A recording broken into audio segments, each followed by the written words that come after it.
আমরা মাছে ভাতে বাঙালি, আর সেখানে যদি হয় এরকম ছোট কোনো মাছ তাহলে তো কোনো কথাই নাই। আসসালামু আলাইকুম, welcome back to my channel ক্লাউডিয়ান নূর। আমি মুসলিমা রহমান। আজকে আপনাদের জন্য নিয়ে আসলাম ছোট বেলে মাছ বা বাইলা মাছের কষা। আশা করি রান্নাটা আপনাদের ভালো লাগবে। কড়াইয়ে তেল দিয়ে তেলটা একটু গরম হওয়ার পরে এর ভিতরে দিয়ে দিলাম 1/3 কাপ বাটা পেঁয়াজ।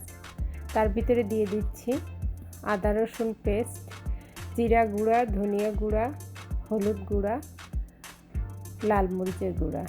এগুলো 1 চা চামচ করে আমি দিয়ে দিচ্ছি। শুধু হলুদ গুঁড়া একটু কম দিচ্ছি, আদা রসুন পেস্টও 1 চা চামচ দিয়ে দিচ্ছি।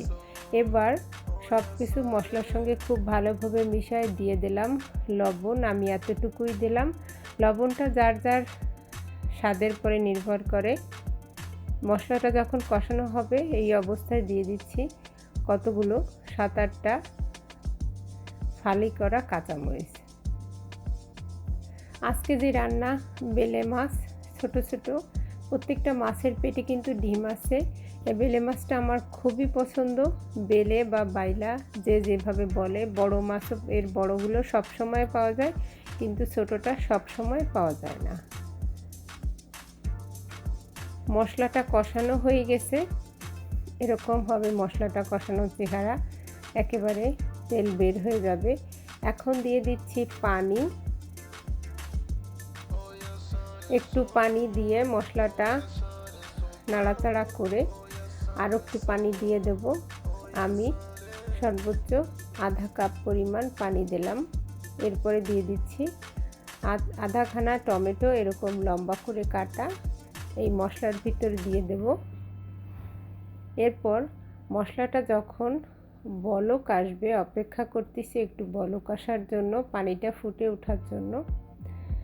এখন সেই ধুয়ে রাখা বেলে মাছগুলো এর ভিতরে করে সুন্দর করে একটা একটা করে সাজায় বসায় দেব।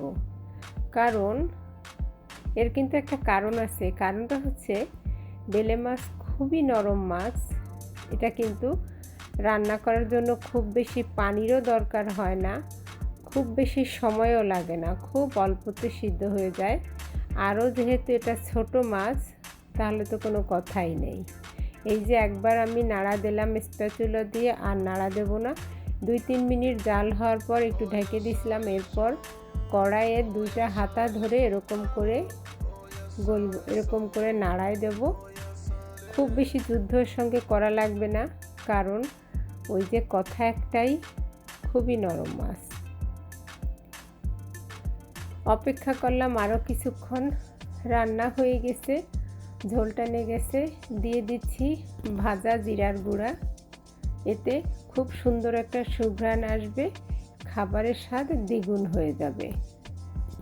ফাইনাল টাচ দিয়ে দিলাম ধনিয়া পাতা বেশ খানিকটা, কারণ ধনিয়া পাতার ঘ্রাণটা মাছের সাথে অসম্ভব সুন্দর যায়, তার কোনো তুলনাই নাই।